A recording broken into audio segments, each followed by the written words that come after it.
Our final speaker of the conference is Dr. Stephanie Snyder, who is an operations research analyst with the U.S.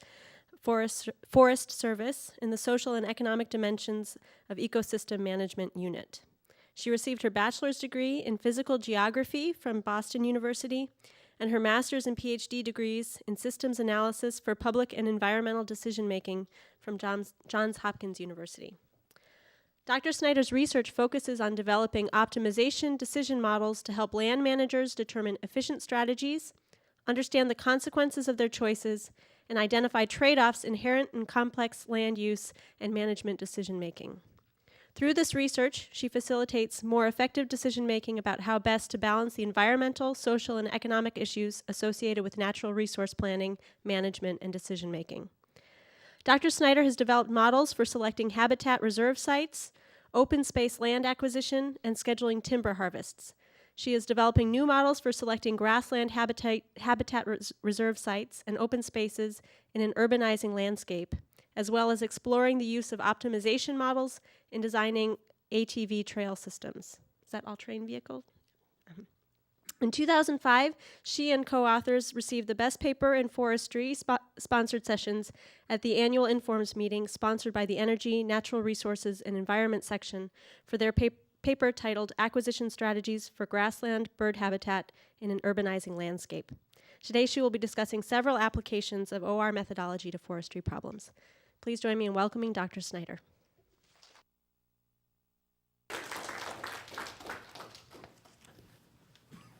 Okay, am I on? Sounds like I'm on.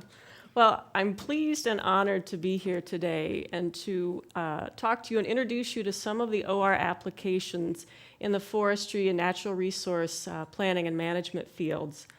Now, many of the problems in these areas do not fit nicely and neatly into classic OR models that you read about in textbooks. These problems tend to be contentious, they're messy, they're ill-defined, you have multiple decision makers, all the things we've heard about today already. But I think there is an opportunity and potential to use the tools and techniques from OR and even just the systems thinking approach on some of these difficult natural resource planning problems. So I want to start off by giving you a little bit of background about I got to go back. Okay, a little bit of background about the way the Forest Service is organized. First of all, we are part of the Department of Agriculture. We are not the Department of Interior. We are not the National Park Service. People often get national forests and national parks confused, but national forests are working forests. They're managed in a very different way. They have very different goals than a national park. So I just want to put that out there. There are 4 branches of the U.S. Forest Service. We have our National Forest System, which is the national forest. We have state and private forestry, and these are our liaisons with private forest landowners and also state forestry agencies, administration in the Washington office, and then research and development, which is the branch that I'm in. Let's see. So under the research and development branch nationally, there are 5 research stations located throughout the country responsible for studying different regions of the country. And then also the International Institute for Tropical Forestry in Puerto Rico, which we are always trying to figure out some way to do some research with. I work for the Northern Research Station in Minnesota. Our station is spread over 20 states. In those 20 states, we have around 175 scientists who study everything from silviculture, as you might imagine, to things like meteorology and even environmental psychology. Of those 175 scientists, I am the only one who has the title of Operations Research Analyst, although there is one other person who has those skills, but he just has a different kind of title. And at some of the other research stations, there are a couple of other OR analysts. So there aren't very many of us within R&D in the agency. I understand 20 years ago, 30 years ago, there were a lot more people with OR expertise working in R&D in the Forest Service. So I want to give you a little bit of background about OR and optimization modeling in the Forest Service, because we actually have a pretty impressive history in the use and development of OR models, for a federal agency at least. We have been using and developing OR models since the 1960s, and that 45-year history has always surprised me because I'm not aware of other federal agencies, at least non-military federal agencies, who have this history of OR use. And so the kind of models that we've been developing these last 40 years or so have been primarily harvest scheduling models, so deciding when and where to harvest timber or to do other types of timber management activities. The agency over that time has developed a suite of different harvest scheduling models. These are large-scale models. They're typically meant to be used at the scale of a national forest for their long-term strategic planning. The first model that was developed is something that we call Timber RAM. That was developed in the 60s, I believe. The four-plan model was the one that followed that, and that's the one that's been used the most and is still in some use today. It was developed in the 1970s, and then the current model is called the spectrum model. So if you know anything about national forest planning, these models are usually in use for coming up with national forest plans or revisions to plans. And national forest planning is a very contentious process. It's rare for a plan to be proposed that isn't slapped with a lawsuit. Okay.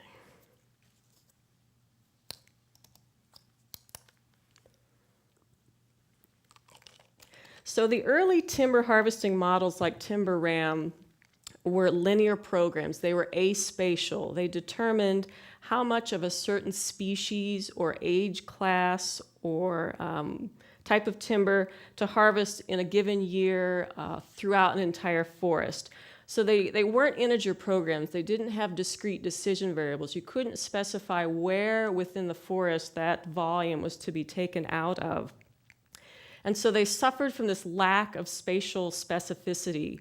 And managers began to realize that that was a problem because you can have adverse environmental impacts associated with certain arrangements of harvest. So if you have excessively large timber harvest opening sizes, or if you have timber harvest going on in areas with steep slopes, or next to sensitive habitat, or next to rivers, that can be problematic. And so as Timber RAM and four-plan were being used and tried out, managers began to think, this isn't working so well because we need to have a better control over where on the ground spatially these harvests are taking place. So the latest rounds of harvest scheduling models have been integer programs. And so instead of deciding how much of a certain age class of timber to harvest, we're deciding whether or not to harvest or manage an entire planning unit in a particular way or not. So in that way, we have control or more control over unwanted adverse consequences associated with certain spatial arrangements of activities. These tend to be very large integer programming problems. We're often solving out over a time horizon of 150 years with decisions made either every 5 to 10 years. For each of the planning units, there are a variety of different management options that could be considered, such as clear cutting, selective cutting, thinning, planting, prescribed burns. And you may have many thousands of these planning units or stands to schedule or consider. So this move towards more spatially explicit models has created perhaps more realistic models, but also much more complex, computationally intensive models to try and solve to optimality. So I should note that when these models were first developed around in the 70s, all of the national forests were required to use the four-plan model. Today, that is no longer true. Some forests still use four plans. Some use the latest version, the spectrum model. some national forests have their own OR staff who are capable of running these models. But other forests hire consultants either to run the Forest Service models or to run models that they've developed themselves. And sometimes these are optimization models, but I think we're seeing a trend now towards more heuristic GIS kind of models because I think managers respond to the nice mapping that GIS decision models, or I shouldn't say decision models, but framework can provide them. And I think there are several reasons for this shift away from strict adherence to these optimization models. Number one is that there are simply fewer people on the national forest with OR skills. And these are not people doing research. These would be people running these models. And so, as with any federal agency, particularly a natural resource environmental agency, our budgets get smaller every year. And so it appears that on the forest there are fewer people hired or retained to do this kind of work. But I think the bigger issue here is that the problem that we're trying to solve has become more complex. Initially, managers were just concerned about managing the timber. So, when do we schedule harvest? Where do we schedule activities? I think today the agency is moving towards a more ecosystem management approach.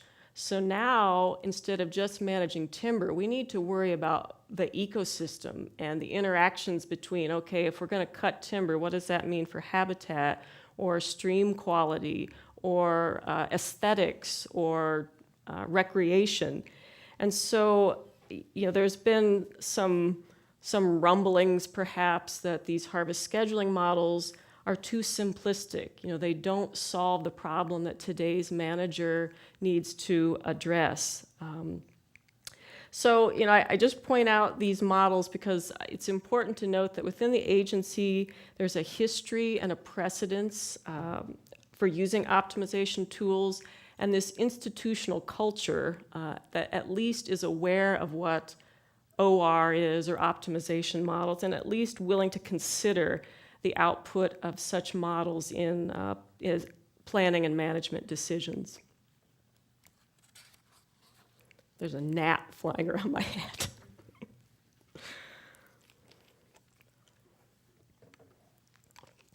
So let me now talk briefly about the general nature of the problems in public forestry where OR could play a role. Most of the problems we deal with that could be formulated as OR models have the general form of determine the timing or location or type of activity to maximize some measure of performance subject to a variety of resource constraints.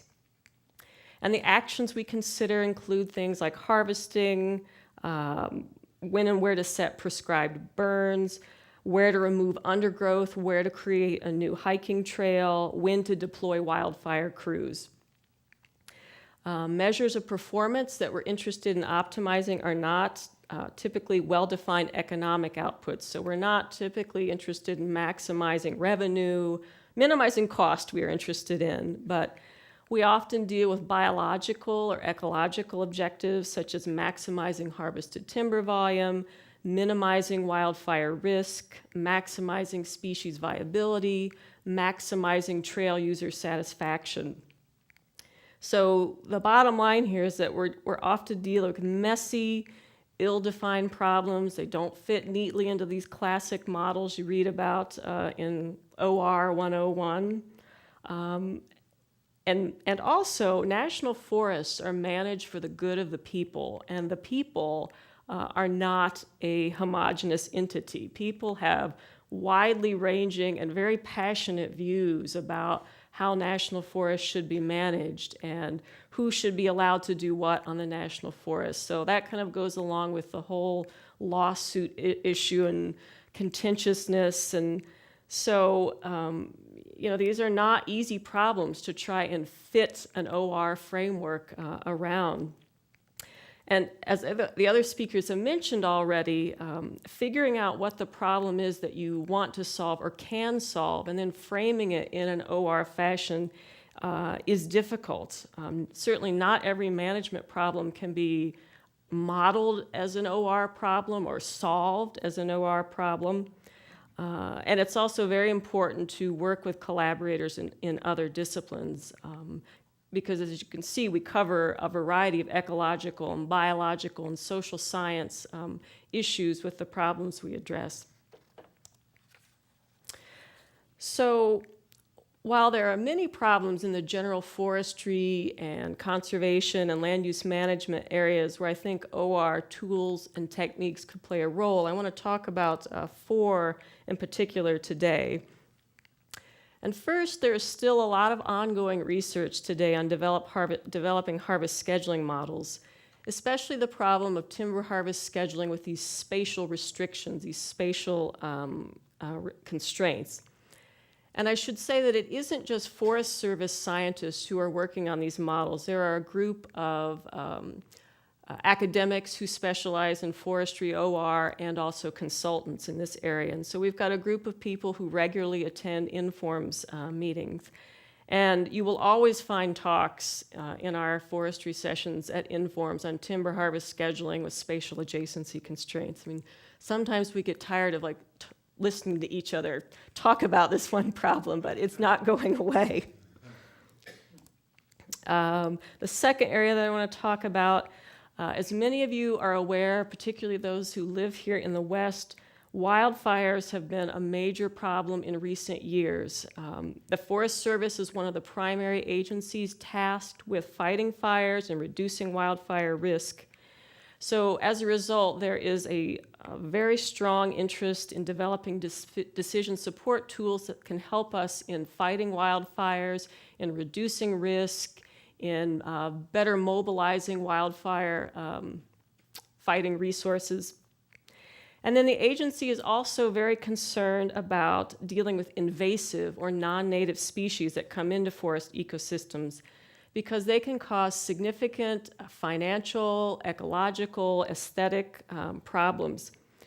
So modelers in the field are just now starting to work on this topic, trying to figure out whether decision tools can be developed to help us minimize the risk of an outbreak of a particular invasive beetle, perhaps, or assist in containment efforts. And listening to the talks today, I think there's certainly some relations between public health issues and fighting epidemics and detecting terrorism that I think could be brought to bear on our interest in how do you prevent outbreaks of these invasive pests. Third, there is an active line of research focusing on designing optimization tools for where to locate and how to design protected habitat reserves or open spaces or green spaces. And that's the area that I've been working in most recently. And then finally, another active area deals with more industrial applications. So that's things such as how do you get timber to markets? How do you process timber once you get it to mills? Supply chain issues, routing issues, road building, things like that. So those might be more familiar OR models and applications than some of the others. So the first theme I'll address is harvest scheduling with spatial restrictions on harvest opening size. So forest managers need to determine where and when to perform different forest management activities to optimize things like harvested timber volume or ending age class condition or some measure of ecosystem health. And national forests are typically divided up into units called stands. And these tend to be either some function of administrative boundaries or because they are made up of trees, timber of a similar condition. So the decision we need to make is for each of these stands, what are we going to do to it in each year of the planning horizon? And as I've said, one of the key issues is we need to do these management activities, but be mindful of the resulting spatial arrangement. So there are actually restrictions on the maximum contiguous harvest that you can do. So the maximum contiguous opening size in the forest that you can create. So the management question then is, how can we plan the location of harvest over time in order to meet harvest opening size restrictions, along with a host of other resource constraints? So two basic types of harvest scheduling models which impose these maximum harvest area restrictions have been developed. Both of these models assume that the forest is divided into these planning units, these stands, and these stands are predetermined and fixed on the landscape. So we're not deciding what those units, cutting units, are as part of the problem.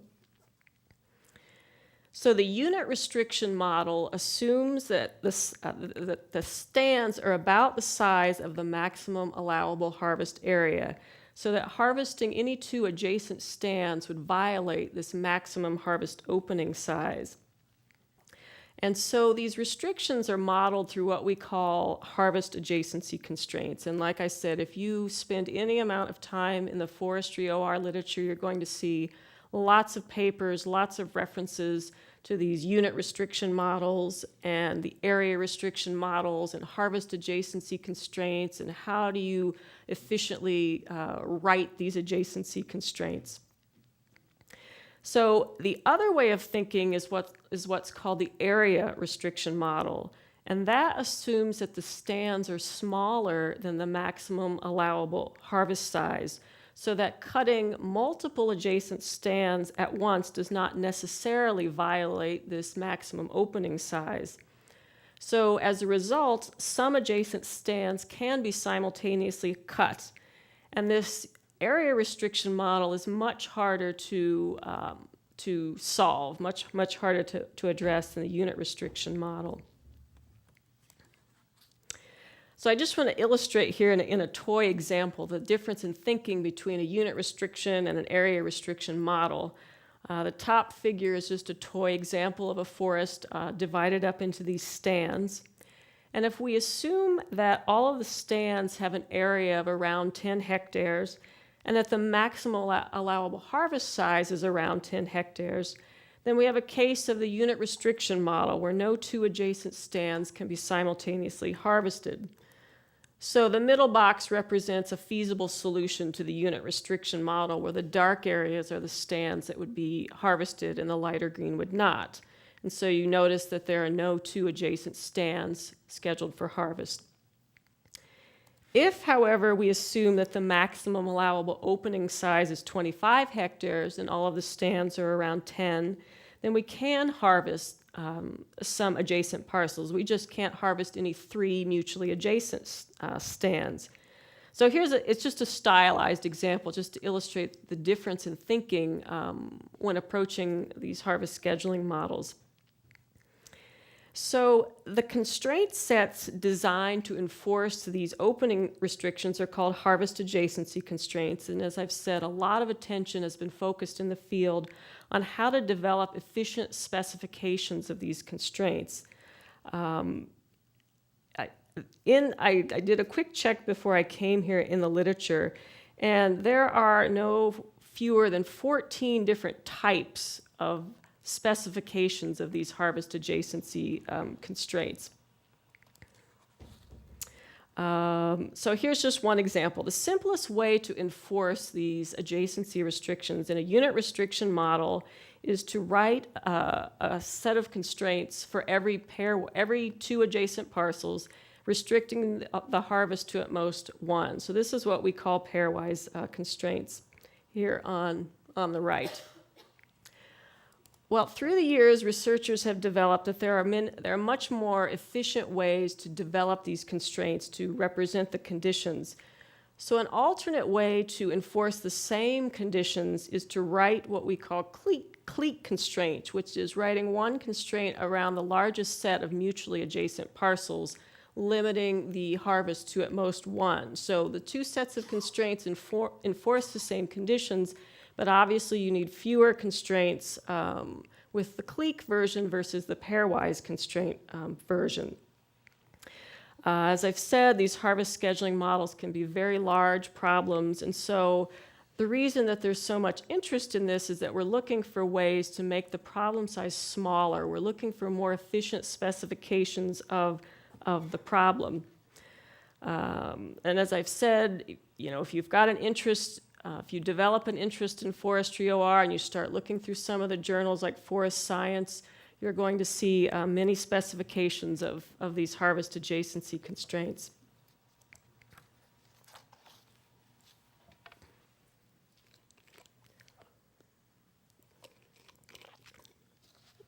So let me switch gears here and talk about a different topic of wildfire management.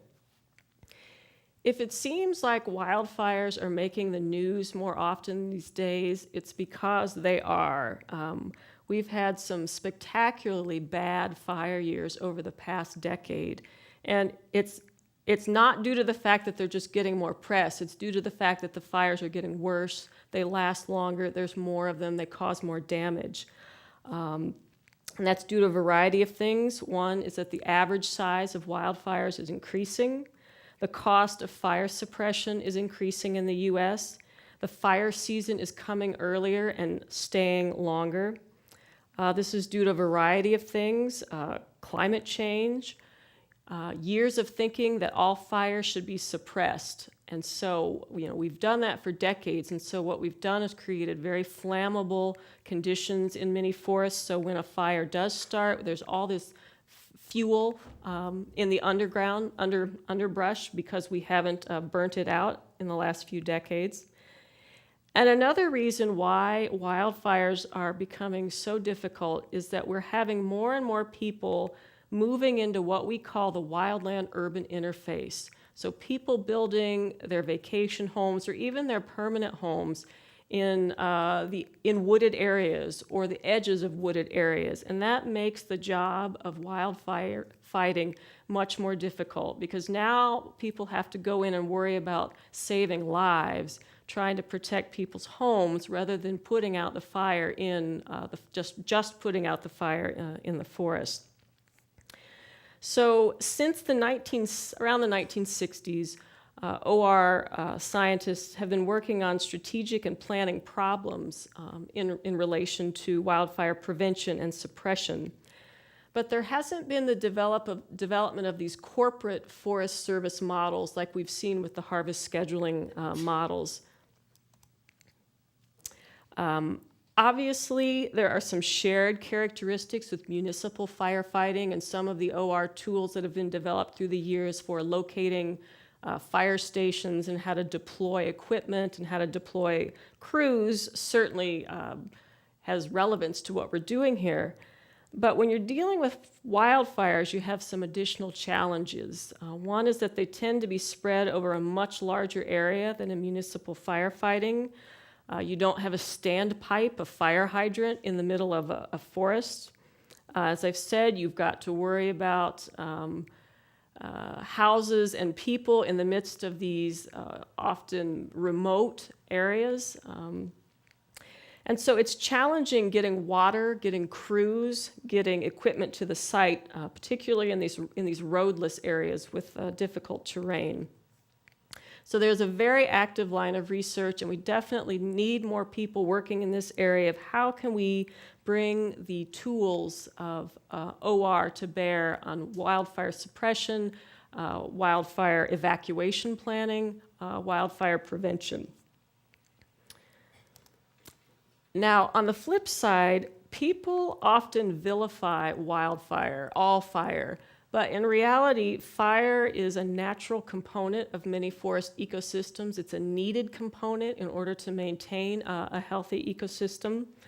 So forest managers, in addition to the wildfire issue, also need to think about proactively conducting fuels reduction activities. So in addition to planning timber harvest, they also need to think about scheduling brush removal or prescribed fires. So-called fuels management activities. And we haven't seen a whole lot of this incorporated in the harvest scheduling models yet. So this would be another area of needed research. So in addition to harvest scheduling, how can we plan these fuels reduction activities in order to reduce wildfire risk. And this has a variety of social issues as well, because when you plan prescribed burns, you have smoke and you have a risk of fires escaping. And people living in communities tend to not like that. They don't want smoke coming into their backyard. They don't understand that this is a needed component of forest management. So there are definitely some contentious social issues that you have to take into consideration. It's more than just managing the ecological resource.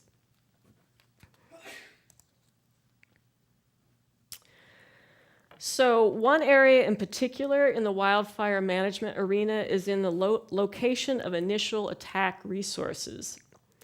So at the start of any wildfire season, decisions are made about where to locate initial attack resources. And these would be things like fire engines and crews and aircraft who are considered the first responders to wildfire events.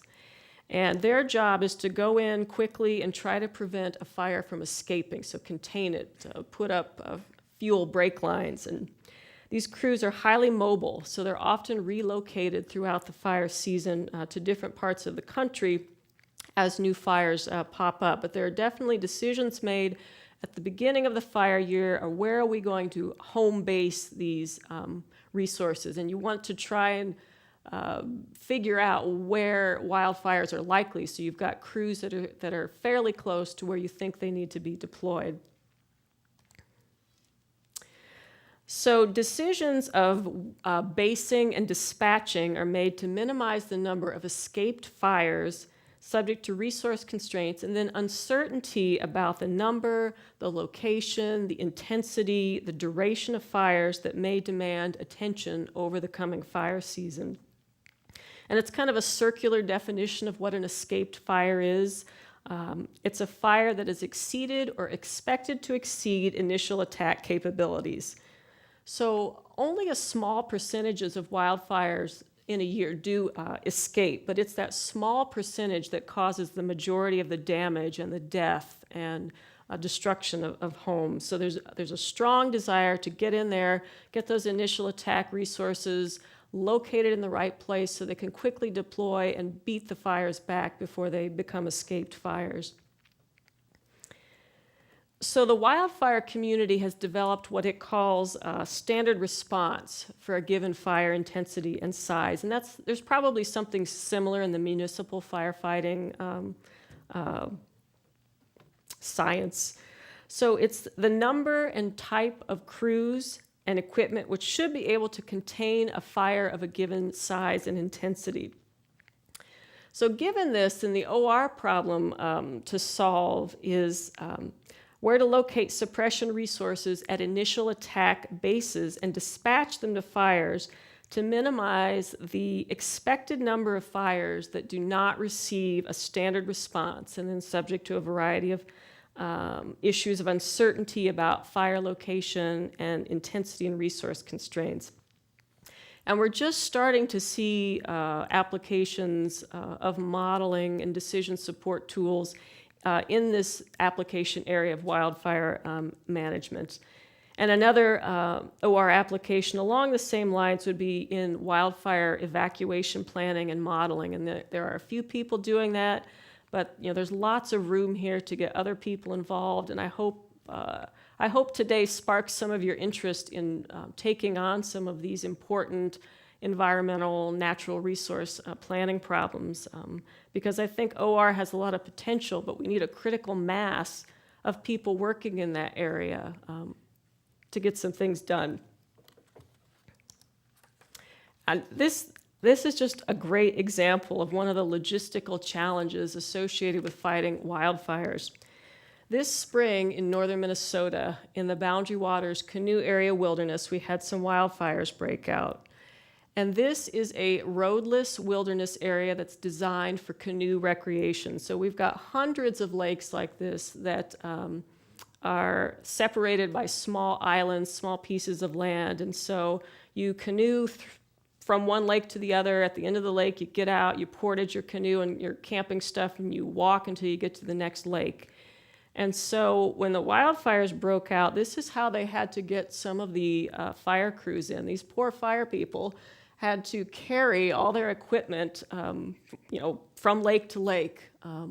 So this is just one of an example of one of the additional challenges of fighting wildfires versus municipal fires.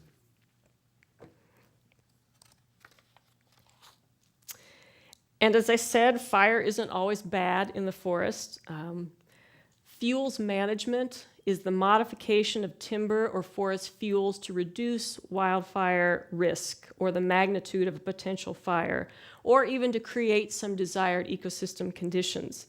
And these are activities like prescribed burning, thinning of forest stands, removal of brush. These are proactive, preventative measures that we might take to reduce risk.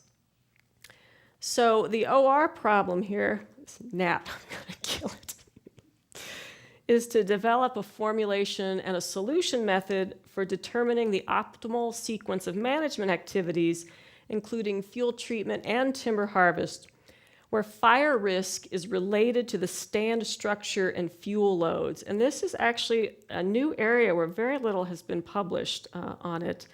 The little that I've seen has used stochastic dynamic programming. That seems to show some promise and has been used to address parts of this problem. But again, this will be another open area, another area needing attention.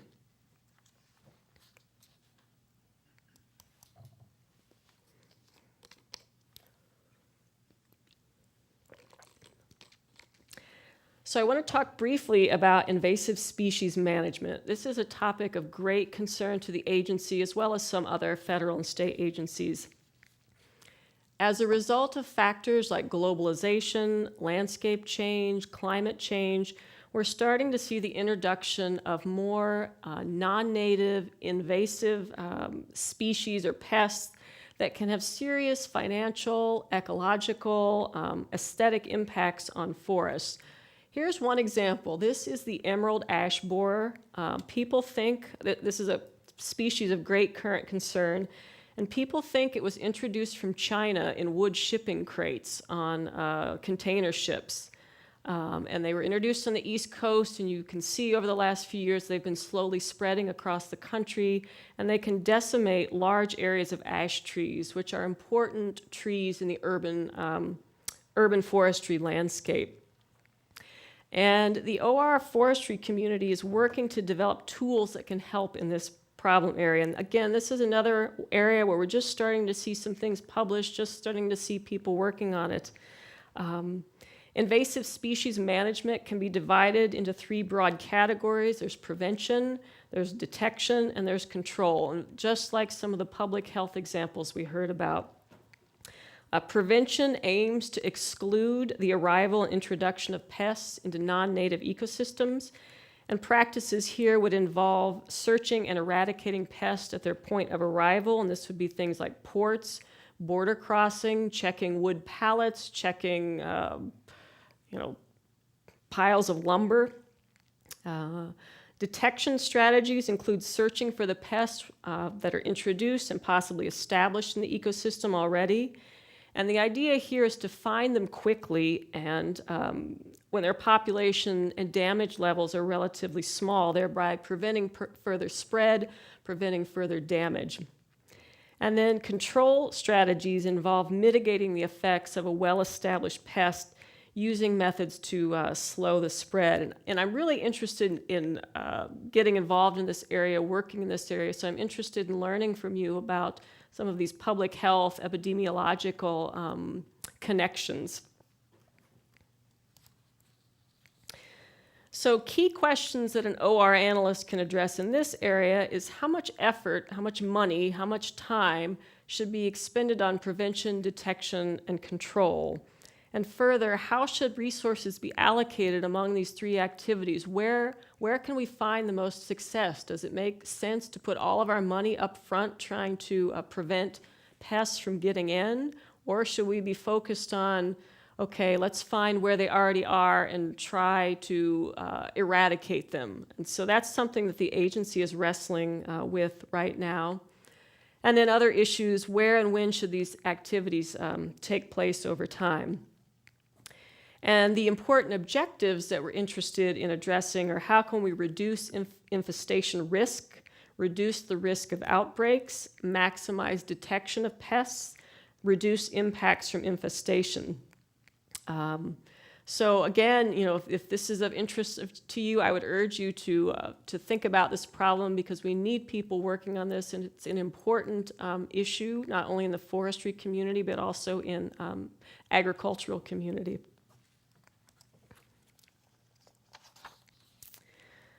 So now I want to talk about the selection and design of protected habitat reserves. This is another application area that is receiving a lot of attention in our field and also the conservation biology field. I work in this area, and sometimes the talks that I present will be at conservation biology meetings. So the establishment and enhancement of biological reserves is a cornerstone of wildlife conservation. The OR problem is, how can we protect or create habitat to maximize the long-term viability of species of interest while balancing a host of other demands from the landscape? And this problem has been cast as various forms of optimization covering models from the location science OR literature. So Eva talked about earlier some of her facility location models. Well, these habitat site selection reserve design problems have also been addressed using some of these classic site location models. So the basic habitat reserve selection problem has been cast by many researchers as either an example of the maximum covering location problem or the location set covering problem.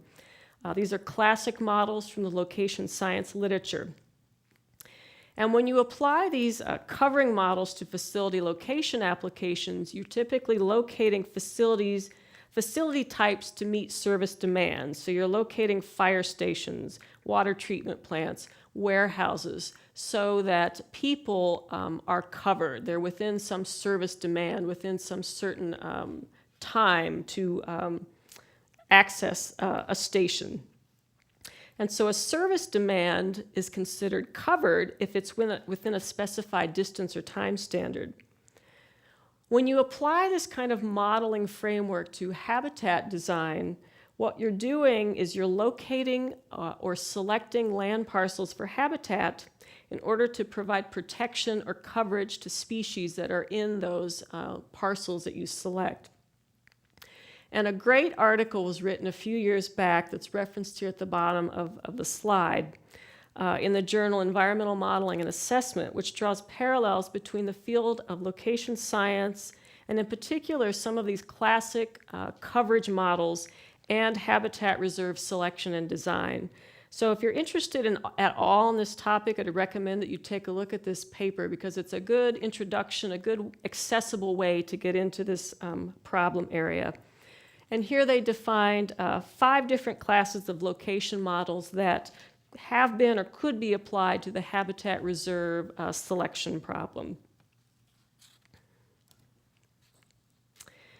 And then finally, I won't go into a lot of specifics here, but as you could probably imagine, there is a whole host of OR problems that deal with transporting harvested trees to different processing facilities, processing the trees, shipping out finished products.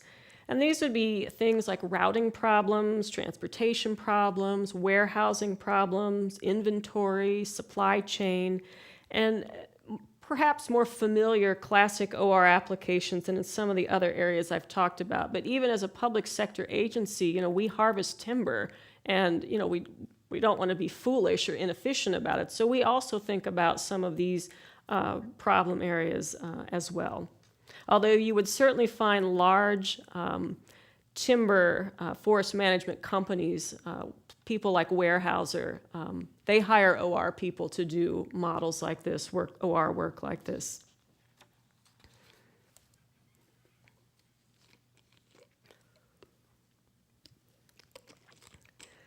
So now I want to switch gears and talk more in depth about one of the specific habitat reserve site selection models I've worked on. This is some work with colleagues at Iowa State University on open space land acquisition strategies in suburban Chicago. And just as we've heard this morning, it's vitally important that you work with people in other disciplines. I know nothing about, or knew nothing, I do now, about butterflies and prairie habitat. So you kind of have to become a jack of all trades. You learn a lot as you go. And so this is a problem that conservation planners and land managers increasingly face today, and that is, where should we set aside land for protected status, given that there are great demands for how we use land in an urban environment? Land that's available for habitat protection is typically scarce, and it's under pressure for use in other ways, as developing houses or strip malls or putting a road in. And so there are some very difficult trade-offs that have to be made when you think about, are we going to be able to provide parks and open space and green space for a community? And optimization models can certainly help here, as we've heard this morning, in framing a problem and helping to think about the trade-offs associated with alternate land use and management choices. So a little bit of background about the problem. Open space protection in metropolitan areas is a policy for regulating change. It's where counties or cities actually buy land and then create green space or open space or parks. The Chicago region is a place where county land managers are actively pursuing open space acquisition and actively buying up land for this purpose. Chicago is under significant development pressures. I would imagine Southern California is too, after having driven from Los Angeles and spent an hour driving through endless sprawl. At Chicago, current trends suggest that the metropolitan area will double in the next 30 years and consume 500,000 additional acres or hectares of open land. So, there's an urgency. If county governments, if city governments, if states don't make land acquisition, protection decisions now, if you wait 10, 20 years, that land's going to be likely used for something else. So in response, county forest preserve districts in Chicago have been raising money for new land acquisition for open space planning through bonding initiatives. And over the past decade or so, they've raised nearly $500 million. And planners in this region have identified grassland habitat protection and restoration as one important goal or objective of their open space protection strategy. And further, they have expressed interest in grassland habitat protection and restoration for prairie butterflies. And you may be thinking, why an emphasis on butterflies? Because my boss asked me that when I told her that I was working on a butterfly model. And I had to ask myself, do planners really care about butterflies? Does the public care about butterflies?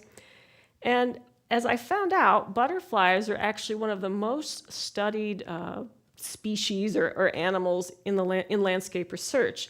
They are often used in environmental monitoring because they are very they react rapidly, very rapidly to changes in their environment, to alterations in the landscape composition. So in this way, butterflies can kind of be used as indicator species, or the canary in the coal mine. In addition, many threatened and endangered species depend upon this same kind of habitat. So if you're doing something good for the butterflies, you're also doing something good for some other species of interest. Also, in this particular area, survey data indicated that butterfly numbers are declining. So all this together suggested that, yes, butterflies are an important species to think about and an important component of conservation decision-making. It's just that they're not the classic, cute, fuzzy mammal you typically think about when making habitat protection decisions. So, of course, in order to be able to recommend any kind of effective land acquisition decision strategies for butterflies, we needed to know something about what habitat needs these butterflies have. So, first of all, these butterflies are found on mesic prairies, which are prairies typically associated with wetlands. So, they need prairie or grassland vegetation, but they also need open wetlands. They need some pretty specific prairie vegetation. So they need flowering plants for nectar. They need certain host plants in which they lay their eggs, and then other types of specific plants which provide food for the caterpillars. Butterflies, as you would imagine, have limited dispersal abilities. So proximity between viable habitat patches matter. Typically, these butterflies travel less than 100 meters per day, although some species apparently can disperse up to 2 kilometers. The literature suggests that there isn't a minimum patch size for habitat viability, so some species need, a very large habitat area. That's apparently not true for these butterflies. Buffering matters. Buffering of habitat areas is desirable to reduce potential adverse influences coming in from adjacent land uses. We found out that redundancy is desirable. So building in an insurance policy and establishing habitat in multiple separate areas so that you could support multiple distinct populations in the event that something happens to one of the populations, you've got a backup population in a separate area. So we don't want to focus all of our acquisition decisions in a single area. And then finally, we learned that in this particular area, our study area, it is possible to restore some types of agricultural land to suitable prairie vegetation, and also to restore wetlands in this area by breaking agricultural drainage tiles. So a lot of the area that we're talking about is currently ag land, but is very high potential for being converted to developed residential land in the coming few decades. So our study was in Kane County in northeastern Illinois. It covers around 136,000 hectares on the western fringe of the Chicago metropolitan region. And it is experiencing sprawl and development pressures that are expected to intensify. Chicago just continues to march out further to the west. The Kane County Forest Preserve District has established a number of protected habitat reserves in the county and is continuing to purchase land for this purpose. And so we were interested in providing some guidance to them about effective and efficient acquisition strategies for new pieces of land. And we actually got involved in this because the Nature Conservancy asked us to get involved. It was not the county or state. And as you might imagine, the Nature Conservancy has their own agenda and perhaps some vested interests in conservation issues. So we decided on a strategy of acquiring new parcels to complement these existing county land preserves. So 13 of these existing Forest Preserve District lands in the county are known to have these prairie butterfly species living in them, and we know this from butterfly survey data. So we are interested now in selecting sites to buffer and to grow these existing protected habitat areas. And starting from these protected cores gave us the biggest head start for making some effective reserves, since sizable chunks of butterfly habitat were already protected in some of these Forest Preserve District lands. So given what we learned about butterfly habitat needs, our planning goals were to acquire parcels with either existing wetland prairie habitat or lands that had a high potential for being restored to these conditions near existing protected areas. So we wanted to enhance these existing cores. To address the redundancy issue, we wanted to acquire sites that contained at least one population of all species and then a second separate population of those species that were found in more than one of the core. And then finally, we wanted to acquire parcels that were directly adjacent to the existing cores when possible, because these would help to serve as buffers to protect the core habitat from encroachment from other land uses, other activities.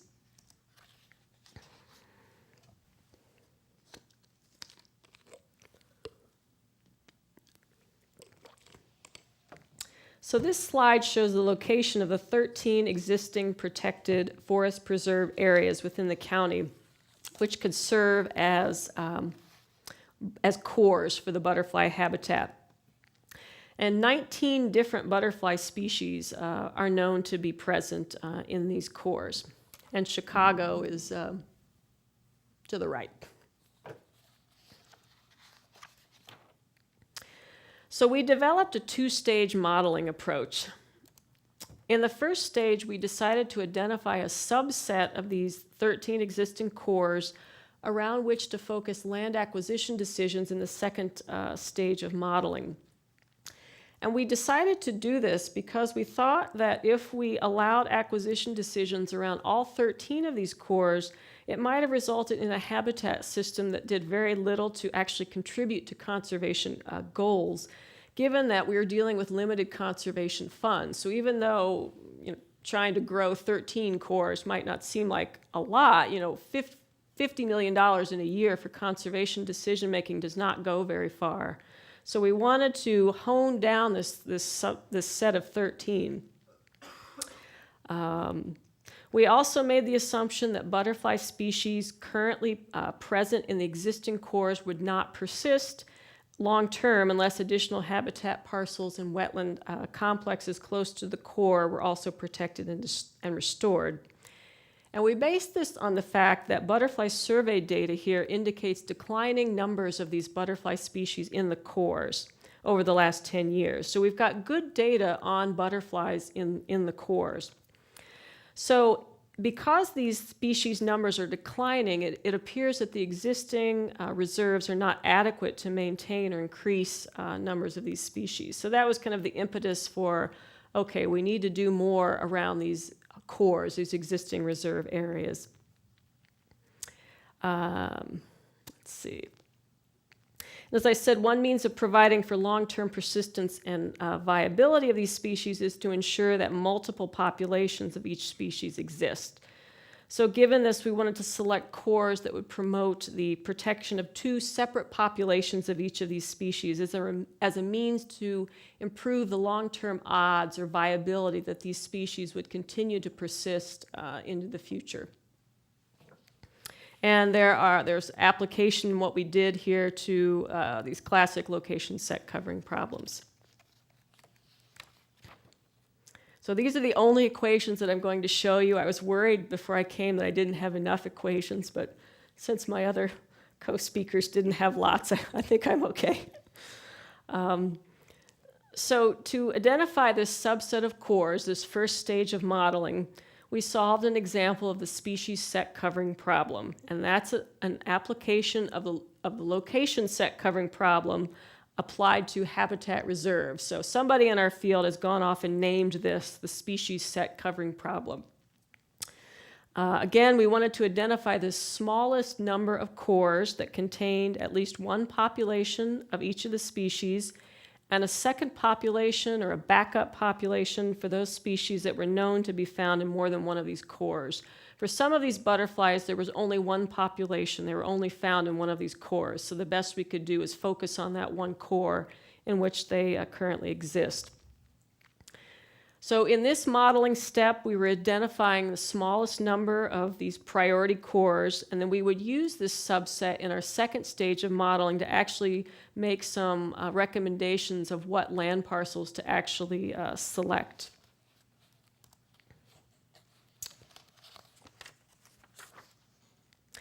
So in solving this first stage of the model, we found that there was a subset of 7 cores from these 13 which could provide the specified levels of coverage that we were seeking, both primary and backup or redundant coverage.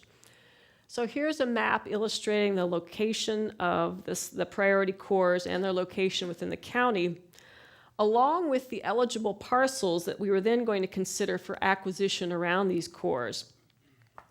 So then our second stage of modeling focused on which parcels to select for acquisition to grow these cores or to buffer these cores. Now, since we were concerned about dispersal capabilities of the butterflies, we decided to only consider sites for acquisition that were within a 3.2 kilometer radius of the existing cores. So that was, the literature suggested, the maximum dispersal capability of any of these species. So that's where we get our set of eligible parcels for consideration here, the yellow parcels. And you can see, there are gaps, there are holes, and that's because some of the parcels were of a land type that would not be suitable for butterflies or could not be restored to suitable habitat. Some were developed areas. So, we're dealing with a fragmented landscape to begin with. An issue important to the persistence of these species is the need to limit disturbance or buffer around wetland habitat. So we wanted to buffer around the existing cores when possible, and also to buffer around any newly acquired habitat or newly acquired wetlands. And the literature suggests that a good rule of thumb is to create a 4-hectare buffer around any wetland habitat area. So what we did then was, for each existing core and eligible habitat area, we went through and identified what additional parcels would have to simultaneously be acquired in order for that habitat to be considered buffered. And we suggested that a wetland habitat wasn't considered fully protected or fully buffered unless these adjacent buffering parcels were also acquired. Now, due to the spatial arrangement and the location of the eligible wetland habitat areas within the parcels, we had some issues to consider. So the wetland habitat we came to discover was really the key issue here. For some wetland habitat areas, which are the dark blue areas in the map, the wetland and this buffer could be fully contained within the parcel itself. So here would be an example in the top box. If we were interested in buffering, protecting that wetland, it would be buffered if we simply selected the parcel that it was contained in. Now, due to the spatial arrangement, here's another example. For some wetland habitat areas, that might be located near parcel boundaries, in order to buffer that wetland with the requisite 4-hectare buffer, we would actually have to acquire some neighboring adjacent parcels. So this is an example in the middle box. Because the wetland area is located near a parcel boundary, we would have to acquire some of the adjacent parcels. And then finally, we also had a situation where multiple separate, distinct wetland habitat areas or restorable wetland areas could be located in a single parcel. So that brought up some issues as well of sometimes having to acquire adjacent lands to fully buffer, to fully protect these wetland habitat areas. So it's important to point out that we were considering really 2 types of habitat, these existing wetlands and restorable wetland habitat. And of course, the restorable wetlands incurred a restoration cost with which the existing wetlands would not. So it was a little tricky because the unit of selection was still a parcel, but our spatial entity of interest was largely these smaller wetland units that were embedded within these parcels.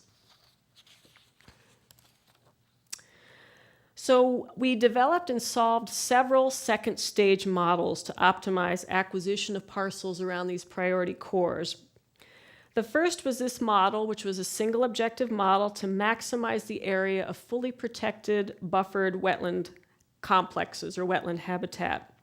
Of course, subject to a budget constraint, requirements that all core adjacent parcels be selected when available, and that one fully buffered wetland complex, habitat complex, be selected for each of the priority cores. So we were trying to protect as much wetland habitat as we could for a given budget, but also trying to ensure that there was some equity, some parity in the protection around this subset that we had identified. So with this kind of model, you can vary the budget level and resolve the problem many times to get an idea of the trade-off between how much habitat you can protect and how much it's going to cost you. And that's what we did. We solved the problem many times at different budget levels, and this is a trade-off curve, a common type of output that you get from running an OR model. Each point represents a feasible solution to the model I just showed you. So it tells a decision maker how much habitat area they could protect for a given budget level. Of course, the curve is sharp initially and then starts to flatten out, which means that small increases in the budget lead to relatively large increases in the area of protected habitat in the lower parts of the curve. However, as the curve starts to flatten out, in order to protect some of those last remaining habitat areas, you have to spend increasingly greater amounts of money. So definitely the biggest bang for the buck is down in the lower portions of the curve. Now, this model only considered the area of protected habitat. It didn't address the resulting spatial pattern of the solutions.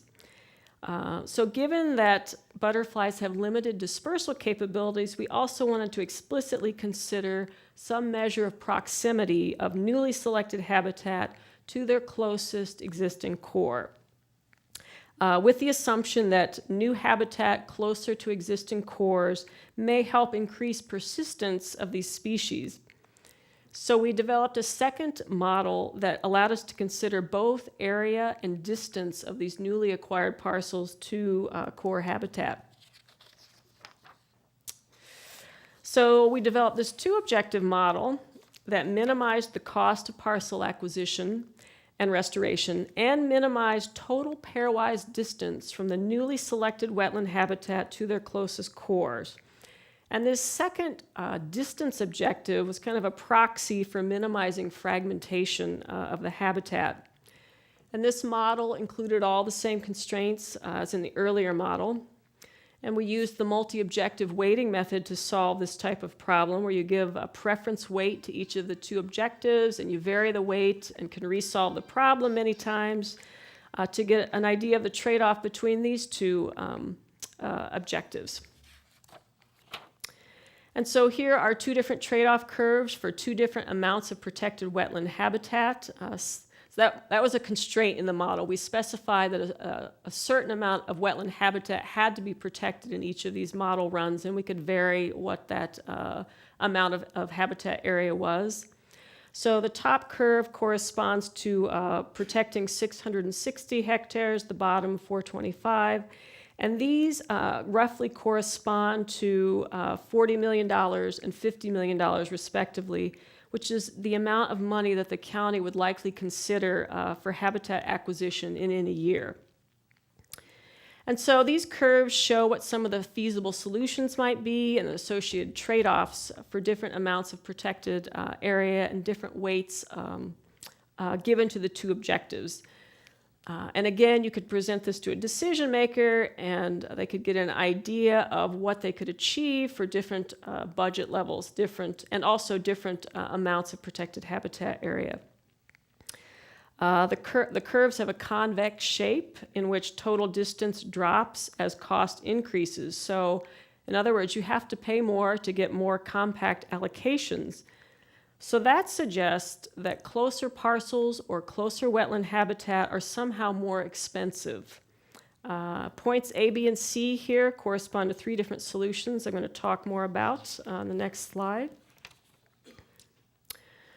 So to complement the trade-off curve, it's also important to see how the weights or preferences for the two objectives affected the set of wetlands that were actually selected for protection. And here are details on three of the solutions from the curve I just showed. Some general findings we found that solutions along these trade-off curves tended to have some substantial overlap in the wetlands that were actually selected for protection among the cores. So some of these solutions might vary by only a few wetland acquisitions. One of the unexpected things we discovered, if you look at the table, and the solution A is the minimum cost solution. Over half of the selected wetlands were near the core called Bliss Woods. And this was unexpected because Bliss Woods is in the the second highest price tier of the county. So we had different price tiers for land in the county based on how close the land was to the urban center. So it was unexpected for this low-cost solution that we would have so many wetlands protected near this more expensive core. But what we discovered was what made these wetland parcels attractive is that they were clustered in small parcels so that the average cost per hectare of wetland was actually low. We also found in examining the solutions that 4 restorable and 1 existing wetland were found in all of the 14 solutions along the trade-off curve for the area equals 425. And so what that suggests is because these 5 wetlands were present in all solutions, these would be a good set of sites to recommend for acquisition regardless of the weights that the decision maker puts on the 2 objectives, because they're robust. They make up part of the solution in every one of the solutions. So even if a decision maker didn't buy into the whole set of solutions, didn't have sufficient funds, other issues stood in the way, at least we could say to them, okay, here are at least a group of 5 wetlands that you should really think about protecting. And I just want to show you visually what one of the solutions looks like. This is solution A. It was the one that was the least cost, but greatest overall distance, so the most fragmented. The orange areas are restorable wetland parcels that were selected for protection. The light blue are existing wetland areas that were selected for protection. Green areas are the core. So I want to draw your attention to one of the things we found. If you consider this one core here at the bottom, we've got, it looks like 3 or 4 selected adjacent parcels. And those parcels contained a large number of wetland habitat areas. Looks like 2 orange and 1 blue parcel. But because they were clustered, you didn't have to select any additional buffering parcels. So we got a lot of bang for the buck in selecting these parcels for acquisition because there was a large concentration of wetland habitat in these areas. But if you notice, they're really not all that close to the existing core, that green area just south of it. So I'm going to flip to solution C, and that's the solution that had lower overall distance, so less fragmented, but a greater total cost for the same amount of protected wetland. So here's solution C, again looking at this same core down at the bottom. You'll see that the selected parcels now are closer to the core, but because the wetlands aren't as clustered, more buffering parcels had to be acquired. So the cost to protect these wetland areas closer to the core are greater, relatively speaking, than what they are in the last solution because we had to acquire more land to satisfy these buffering requirements. So these were some of the types of trade-offs that occurred in this solution set as we weighted distance and cost differently. I'd have to say the differences were kind of subtle. We couldn't really just quickly look at the solutions and say, aha, this is what's going on. It took some delving definitely into the individual solutions to try and figure out spatially what was going on and what was going on at one core versus another. So some general findings from this second stage of modeling. We found that restored wetlands were picked more often than existing wetlands, and that was certainly unexpected because, as I said, there are additional costs, restoration costs, associated with picking areas with restored wetlands. So we're looking into that right now, trying to figure out why that may be. Simply may be because there are more restorable wetlands than existing wetlands to choose from. But perhaps it's because existing wetlands are in parcels that are somehow more expensive and or larger, or perhaps that restorable wetlands are clustered in parcels, whereas existing wetlands are more likely found in isolation. So we're kind of sorting through what that's telling us. The second finding And less surprising is that parcels which contained multiple wetlands were favored because in general they had a lower cost per hectare of wetland. And finally, parcels that didn't require any buffering parcels, so because of their location within the parcel, they were certainly also favored, desirable parcels to select. So we're trying to figure out right now if there's any spatial pattern or logic to these desirable parcels. For instance, are they located in certain parts of the county, perhaps the less developed western area, or perhaps some other spatial logic? But in general, I'd have to say that the choice of parcels was not obvious. Initially, this did not seem like much of a problem at all to optimize. But now that we've gotten to this point, I certainly could not have guessed at what some of the solutions, what some of the results have been. There's definitely some complex interactions going on between price and area and distance. I mean, there's nothing that would have told us beforehand that parcels that are closer should be more expensive. That doesn't have to be the case, but for whatever reason, that turned out to be the case here. And I'd like to point out that this work has shown us that sometimes we may need to develop and solve several of these simple models like I've just shown, and think about the data and think about the problem in multiple ways to really get a handle on what's going on.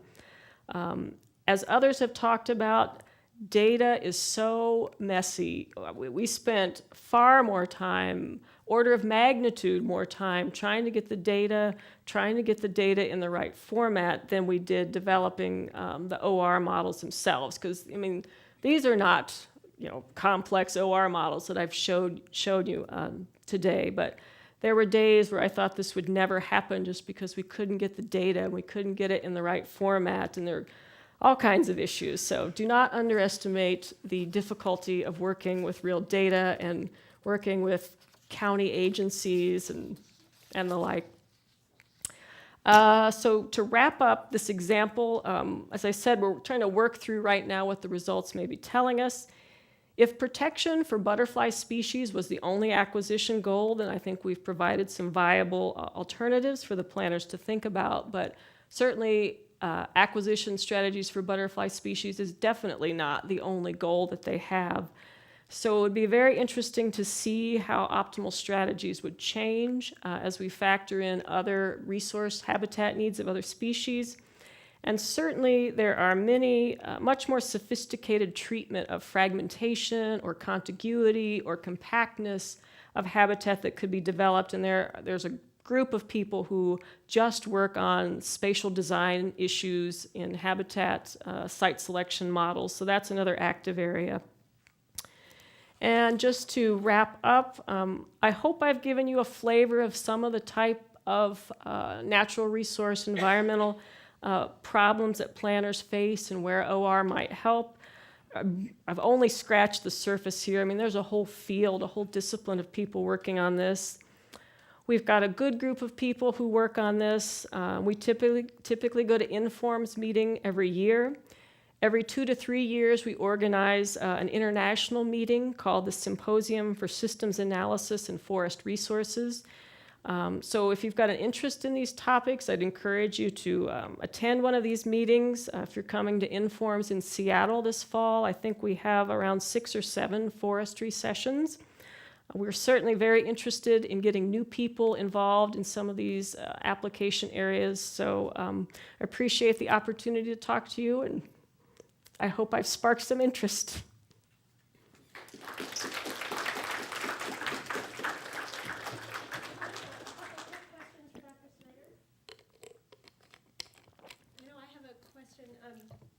I guess the assumption would be that if you were working within the government, you might have an easier time of getting some of your models implemented than those of us in academia. Is that true, or? Well, No.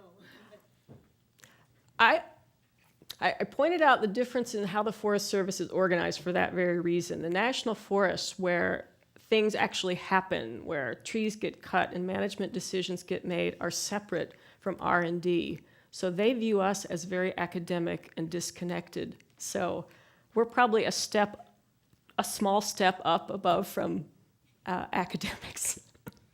So no, I don't think we have much of an easier time.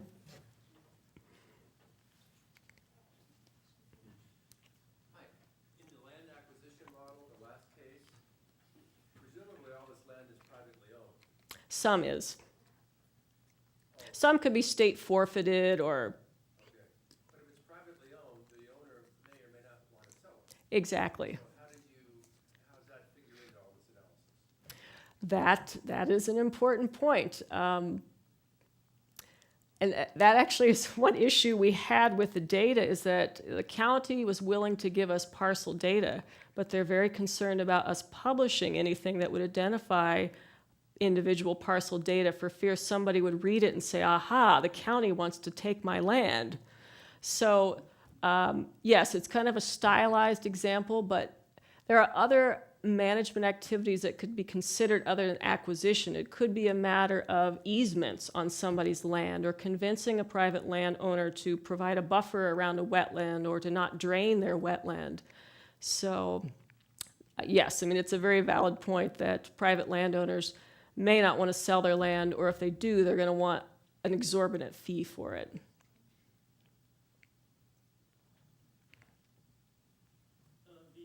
Recent forest fires that have devastated Greece, from an operations research perspective, do you think that the situation leading up to that could have been handled better, or do you have some ideas about what went wrong?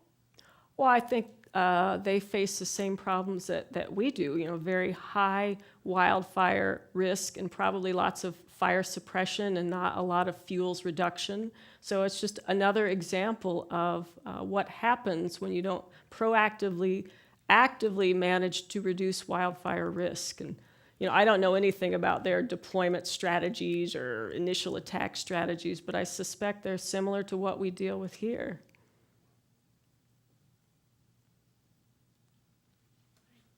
Thank you.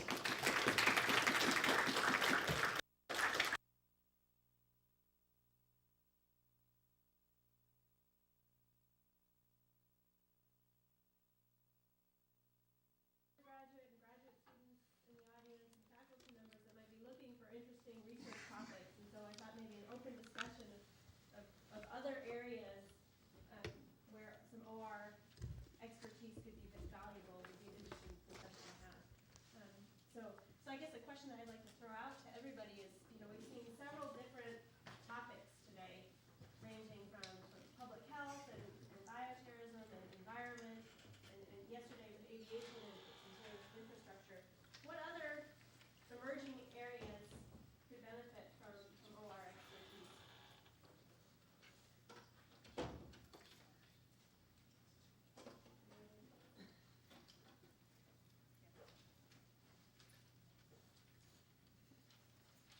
So one question that I have, for instance, is, are there opportunities in areas such as education, or also related to the environment and climate change? And those are hot topics of debate. What is OR